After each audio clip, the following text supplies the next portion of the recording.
Welcome back to the show.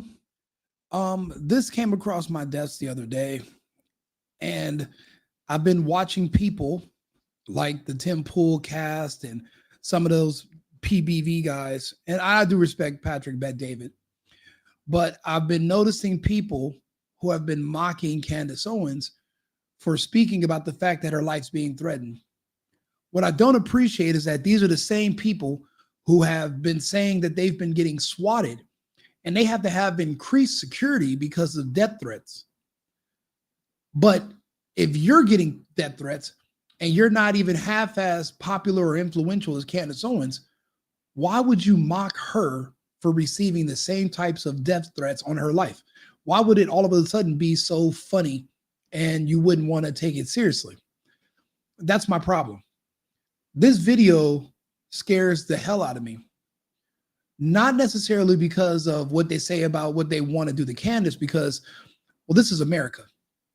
A French team of knife specialists won't do anything against gun specialists. We're armed heavily here. She can afford top tier security. And I'm not talking the Charlie Kirk security. I'm talking about real security guards. She could set up a studio inside of a police station or inside of a secure building with a panic room. There is not going to be a way to get to her and cut to steer him. And that's not going to happen. We have guns here. The part about this video that scares me is when he mentions the upcoming war that's supposed to start in about 90 days.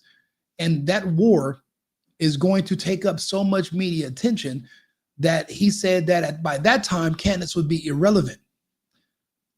So as of right now, apparently her relevance could affect the start of that war or its outcome. My thing is this: if somebody wants to assassinate you, why would that change in 90 days?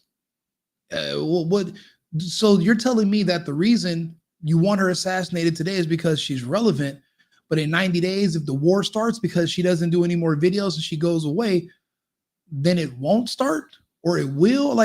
Why does Candace's life make any difference when it comes to this war starting? That just tells me one thing. That tells me that the French might be the first to directly attack the Russians in the Ukraine. And that would activate Article 5. I was hoping we would be out of the weeds when it came to this war in the Ukraine thing once Trump became president.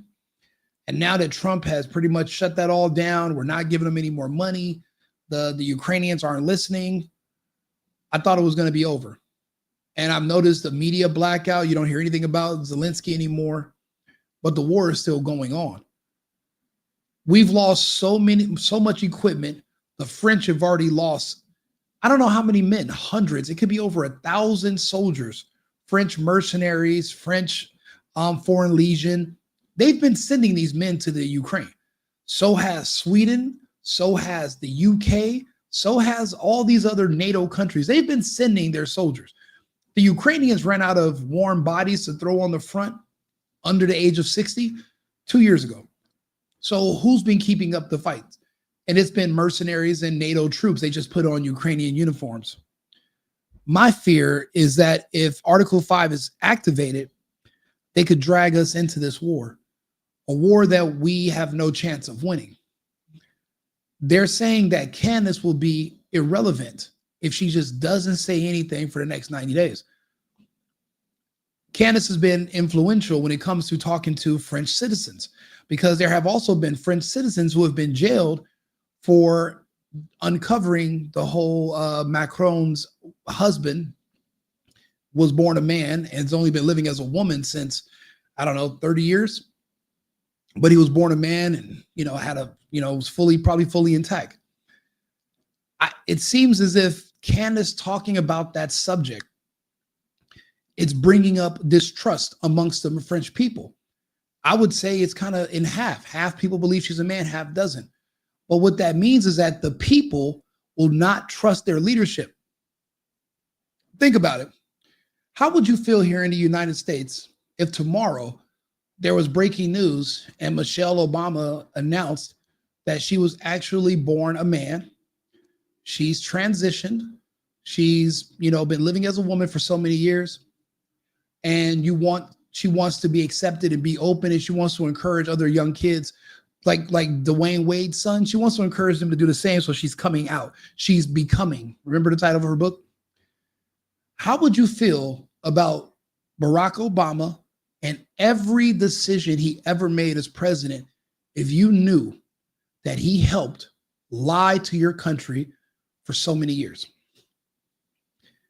So if Candace gets any closer and they confirm that Brigitte Macron was actually born a man, could that potentially stop the people from supporting a ground war against the Russian Federation? And in my opinion, I think they could.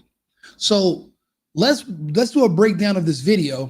But like I said, it's not what people say. It's kind of the little stuff they kind of mumble. He kind of throws the war, this 90 days of wars. He throws that in there casually. And that just tells me that a lot of the stuff that's happening in the world is predictable. But if it's predictable, it's preventable. That means it's controlled. I hate this whole nonsense. I hate feeling like I'm not in control of my life. If somebody can start a war and I get drafted and I have to go fight and die in this war, then I don't feel like I'm in control. I don't like being blindsided. So that's why I take threats like this seriously. The man in this video, he goes into details about things that are pretty much they don't really matter, but you can tell that this is actually a real person. This is a credible threat. I mean, if I'm supposed to believe that Tim Pool's been swatted 15, 20 times and no one's ever died and he didn't swat himself, well, then then we should take this seriously too. So let's take a listen together. Rank Colonel DGSE Action Division. For 21 years, I ran black contracts in Africa, Middle East, and yes, sometimes on your soil. Tonight, I break every oath I ever took. 2 days ago, a priority cable landed on my desk. Opération Poignard. Target Candace Owens. Client, Unit 8200 liaison embedded inside the Elysee. Payment routed through a shell in Cyprus we have used since the Rainbow Warrior days. What he's saying is that they have a contact, a liaison that's already here in the United States. So basically he said there's already a team in the US that are waiting for an opening to assassinate Candace Owens. He's saying they're already here. Big deal. Everyone's already here. We have millions that came across our southern border that were terrorists, ties to terrorists, on terror watch lists. They're here. The good thing is we're Americans. We have weapons. We have a fighting chance. And these people, they only do good against weaker, smaller, unarmed enemies. In France, you could find somebody and just slice them up and they don't have adequate security. And the United States is going to be a lot harder. The directive is explicit. Quote, eliminate the subject during live broadcast. Maximum visceral impact.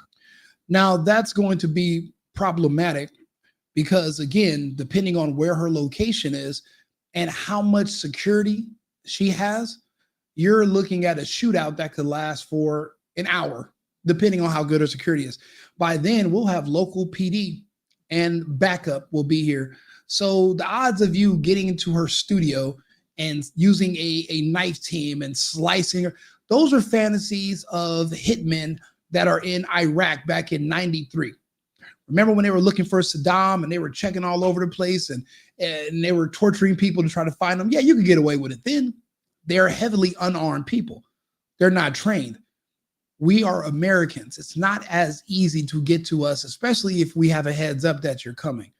And we now know that you're coming. You know, you can, with enough money, you can have enough security and you can fortify yourself. And to be honest, you don't have to really go out in public.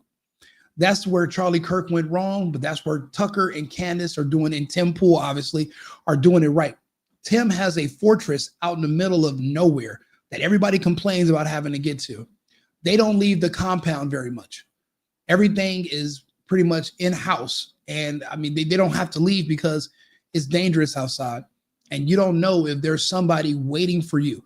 The same kind of threats that Candace are giving, they're giving them to other people in these spaces, and they are taking them seriously. So for them to mock and laugh at Candace, I really am not a big fan of that at all.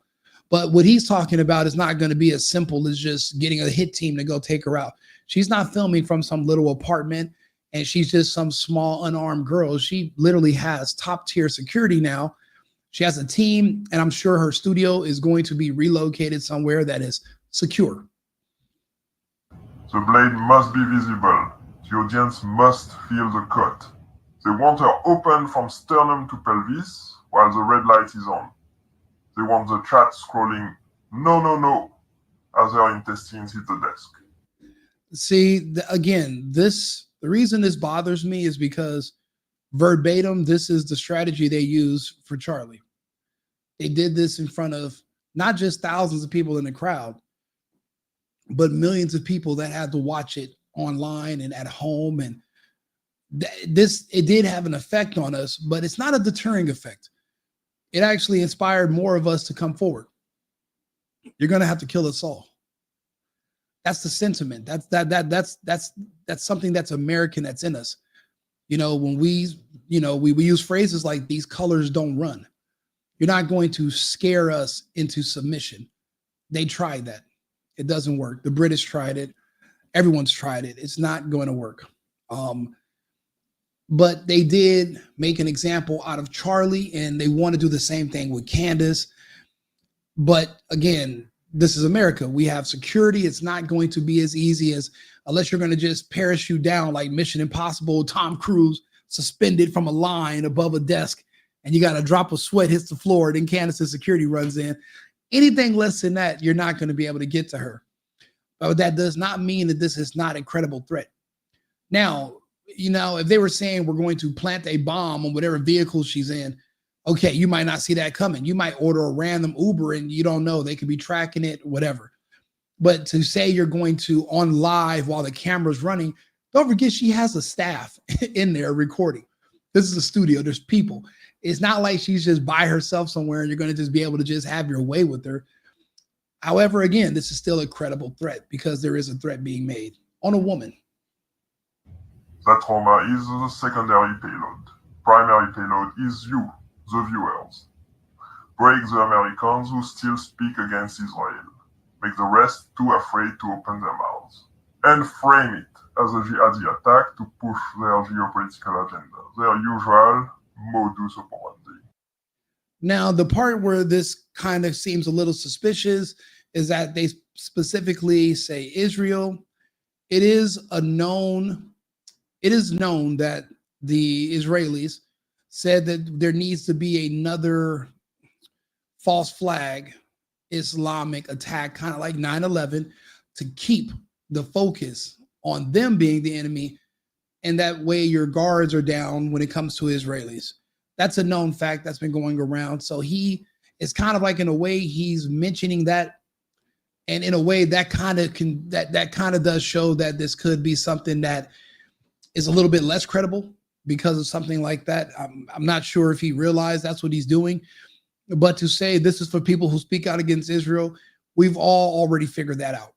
We know that. But they've also slipped and said publicly that they want to increase the resentment against Islam and Muslims so that you will accept the Zionists and the Israelis more, because they've been falling out of favor with the Americans. It seems like this is a little bit more strategic than organic. So it's kind of like he's saying this video to kind of get an emotional reaction out of people. But then this is where it gets interesting, this last part. The team is already in country. 4 operators, 2 ex-Legion blade specialists from Corsica, 1 woman involved in the job on that Saudi journalist in Istanbul, and a spotter who was in the crowd in Utah.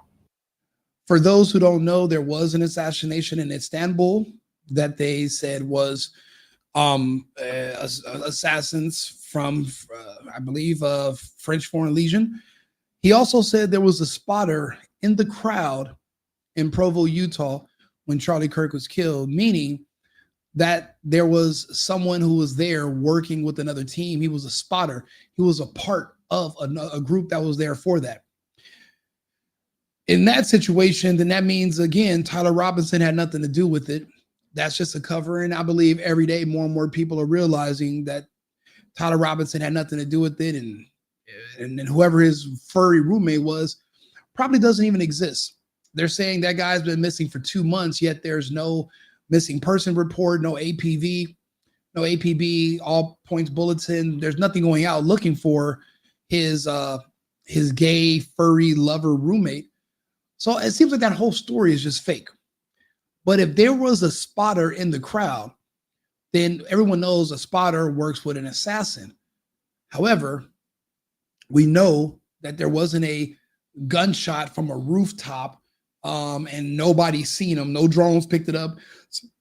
No students saw it. No security.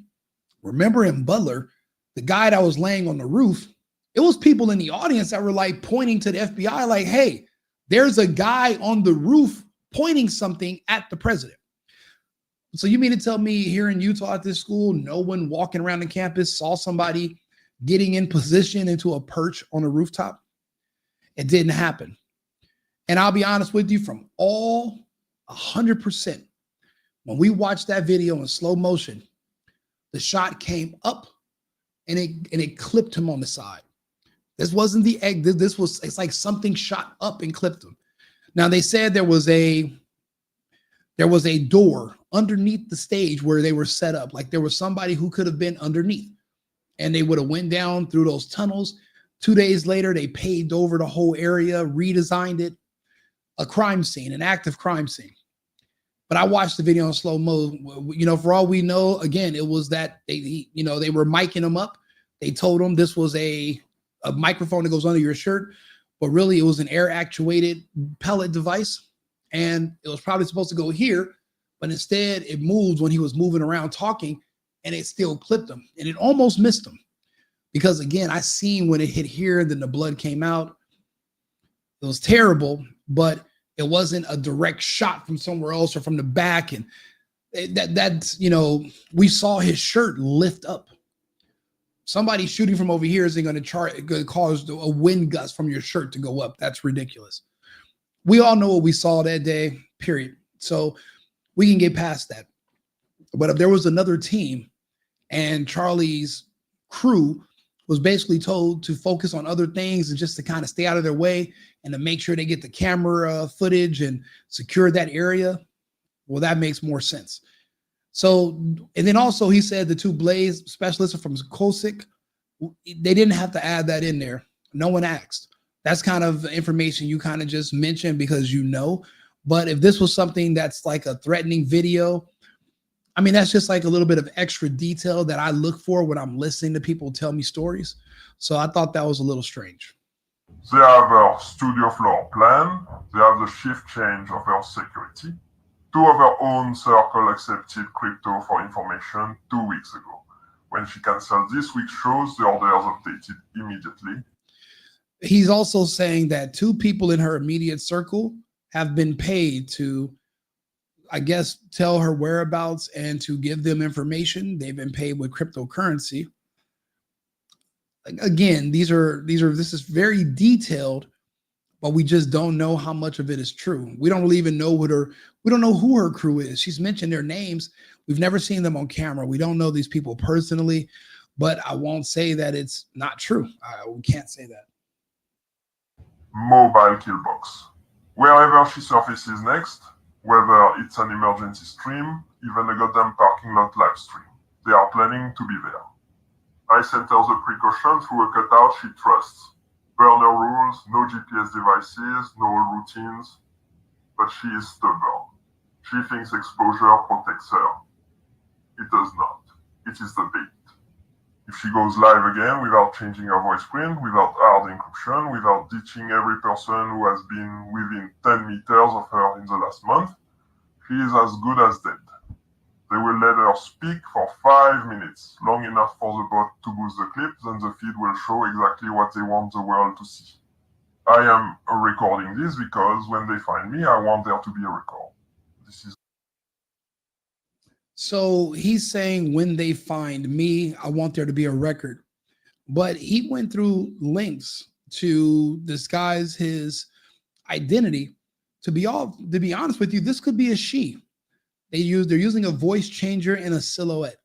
This could be a woman.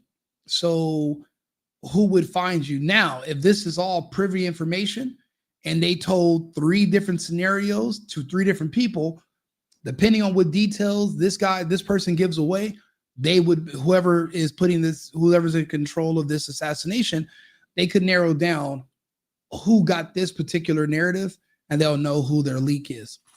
If that's the case, then this person is probably blown already. But I mean, this is all over the internet now, so it's not much you can do about it, but it is something that it sounds like is being planned.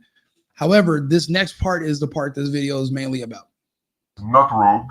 This is policy, signed at the highest level.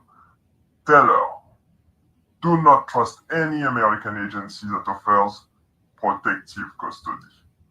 More than half of them are penetrated. Tell her the only safe move is to disappear completely for 90 days. After that, maybe the war they are planning will make her irrelevant. Bingo. That's it right there. The last 10 seconds of this video. They are giving her details about her show. They spend 2.5 minutes talking about their show. They mentioned the war for 10 seconds. Apparently, this show, they want to discourage her from continuing to make episodes. They're saying that they can track her based on her voice print. But if she moves to a different city and you don't know where she's at exactly, you're not going to be in proximity to make it to her during her broadcast anyway.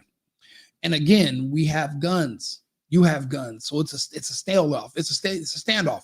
It's a stalemate. You're not really going to be able to make much progress before law enforcement arrives. But when they're talking about this war, that's the part that is nerve-wracking, because they're saying that the only way for her to stay alive is if she goes dark for 90 days. He was very specific. 90 days of silence from Candace Owens and the war that they're planning. So that means this war is being planned. It's not secured. It's not guaranteed. They're working on it. But apparently Candace Owens could be a thorn in their side. They're not afraid of anyone else in the American media being able to deter their plans for war. They see Candace Owens as being a really big threat to whatever they're planning. Why is that? And again, I think that is going to be the fact that she's proven that the Macrons have been lying to the French people and to the world all these years. And really, that's a man. If the French public knows they can't trust their elected officials, then why would we trust to follow you into battle and support a war? Now, granted, most people understand the World Economic Forum. It's a group ran by gay and gay men. Klaus Schwab is a gay man. Noel Yuval Harari, gay. But then look, Obama, part of the World Economic Forum. So is Emmanuel Macron. So is Zelensky. How do we know Zelensky? Well, he used to dance around in his underwear wearing women's high heels, and he was known for playing the piano with his penis. He's also a part of that lifestyle. The reason they're talking about a war in the next 90 days, I know it's not the Venezuelan war, because according to the Russians, the major battles coming up are going to be between countries that promote pride parades versus countries that do not. France promotes the hell out of pride parades. Russia banned them. So if they want to stop Candace Owens, and she's the one that's been pretty much pulling the French government apart brick by brick, then Candace could be the reason, or could present a problem eventually for them trying to start a war against the Russians that would pretty much bring in all of NATO. Imagine you're being told that your gay president and his older husband are expecting you to go die versus the Russians. Are you going to be okay with that? Are those the values that you want to die protecting? Is that what you're really about? The answer is no. Even here in the United States, if we were going to go to battle with our soldiers of today, if they had to look back and think about what are we fighting to protect? Drag queen story hours, all age drag shows, BLM, DEI. Is that DEI? Is that what you want to? Is that what you're really risking your life to go defend? That's not America. That's not our way of life. That's not our traditional values. That's all brand new BS. Are you willing to die for the gay agenda as a straight man? No. If you found out there were gay politicians that are looking to send straight men and women into battle to die, knowing they were going to die, would that surprise you? No. Do you know any gay people that don't want to see all straight people burn? No. And they openly talk about how much they hate straight people, they hate Christians, they hate white people. Even if they're white themselves, they say how much they hate white people.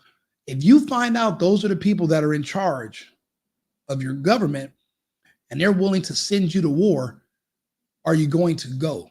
Are you willing to die for them, knowing that they're probably sending you there on purpose because you live a different lifestyle than them? I can articulate it good. I'm sure Candace could articulate it better. Is that why they want to keep her off the air for the next 90 days so they can start their war? And if you think about it, 90 days from today will put us at what anniversary? Well, February is the anniversary of when the Russians first invaded the Ukraine. I believe it was February 22nd. So 3 months from now would be February. And that's when they're talking about, I guess, igniting a war, an official war against NATO. Because again, France has lost so many soldiers, they might as well have already officially declared war against Russia. It's not like the Russians are dumb. They're picking through the rubble. They can read the tattoos on these mercenaries' bodies that are in French. They know where they come from. They're not dumb. They know these are all NATO forces. It's just not official. But eventually you're going to have a hard time explaining to the families of these soldiers that have been dying what happened to their relative. What do you mean they died in the Ukraine? We're not even at war with the Ukraine. What were they doing in the Ukraine? Oh, they were working, off budget for the Ukrainian military directly, so they're mercenaries.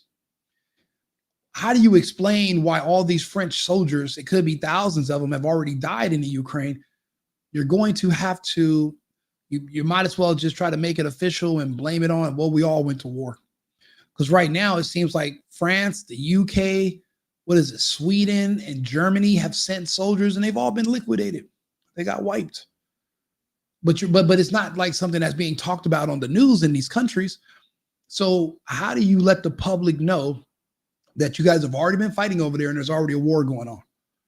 Well, the next step will just to be officially declare a war or create a false flag and pretend that that's why we're now in this war. And then you can kind of blur all the bodies with the new death and bring in the old death and kind of remix them. Some of these people might not even know their relatives have died in the Ukraine. They might just think their relatives have been on a secret mission, or they're dark, or they're in training, or they're out of the country. There's no communication. But yeah, they were liquidated by the Russians over a year ago. And it was France that were pushing this. But also one more thing as well, and this is why they hate Tucker. There was somebody else calling for war also in the Ukraine. And it's weird. Confused as to why a 70-year-old former member of parliament would be considered a terror threat. And what was the pretext for doing this to you? Do you know? Well, the Terror Act allows the police to seize everything, only at the port. They saw the opportunity of stopping me under that act and divesting me of my whole life. The proximate reason, insofar as one can glean it, is that I oppose the British government's policy towards Russia. We are governed by a prime minister which rubber stamps every cockamamie scheme he has to take us into war with Russia. I don't want to go to war with Russia, not for Russia's sake, but for Britain's sake. I'm confused as to why a 70-year-old. And no one wants to talk about it. So I'm talking about it. The British are already planning on provoking a war with the Russians. But they've already been losing troops. They just want to make it official. They want to send more men and women, and they don't really have an army anyway. They barely have a military anymore. But all their equipment have been sent to the Ukraine fronts, and they've already been demilitarized. All their equipment was destroyed by the Russians 2 years ago. So the same as with all the equipment from all the NATO countries, they don't have it anymore. Britain's trying to start a fight with Russia. So are the French. The Americans want no parts of it because it's futile. We will lose. But we haven't been sending waves and waves of our own troops over there. Sure, we have ex-Marines and military that went there. The ones that didn't get liquidated, they ran back with their tail between their legs. And they've reported why. They were saying, hey, it's too dangerous. We're out of there. We wanted to make money, but it's not worth it. These other troops, I remember there was a hotel that they were all staying in from all the different NATO countries, all the soldiers. The Russians turned that hotel into dust. All of them, everybody, every person in a hotel gone. Nobody survived. And that was, you didn't hear about it on the news. No one's telling you about it because they don't want you to know that we've already been fighting the Russians. Again, they just want to make it official. But if Candace can do a better job than I can of explaining to the French people that there are gay people in charge of your government who hate that you're straight, hate that you're Catholic, hate that you're Christian, and they want to send your men to die in a pointless war just because they don't like straight people, are you going to go? I think if she can convey that to the public, that could pretty much stop these countries from being able to officially declare war or to prevent men from actually going into these wars to fight them. And when this person, whistleblower, if you want to call him that, is talking about this war that they have coming in 90 days, and the anniversary of when the Russians invaded the Ukraine is in about 90 days, I think we're on to something here. I think we figured it out. And I think this is why they don't want Candace on the air. And nobody else is going to have this conversation. Maybe Jesse on Fire, if somebody could send this to him. In Carol would probably have this conversation. Because if Candace can't talk about this subject, or if she does go dark and is gone for a while, then it's going to be up to the rest of us to keep making material, putting it out there and sharing it with the population so people can understand what's going on. That's why we do the research. We bring it together and we present it, and then we all can figure it out together. So do me a favor, share this video, like and subscribe. The Single Boyfriend or Right-Wing Rico. Follow me. Do me a favor, like the video on YouTube. If you can, that helps put me in the algorithm and it pushes it out. I do appreciate all your feedback. I'm going to get to the comments so that we can go over this, and we will be back again shortly. Remember, America first, America only. I've been needing to find a new apartment, which has not been easy with credit as bad as mine. Luckily, I found cosigning.com. They connected me with a cosigner who helped me get my dream apartment for me and my dog. I just paid a small fee and was able to move in fast. Get the cosigner you need for the apartment you want. Check out cosigning.com today.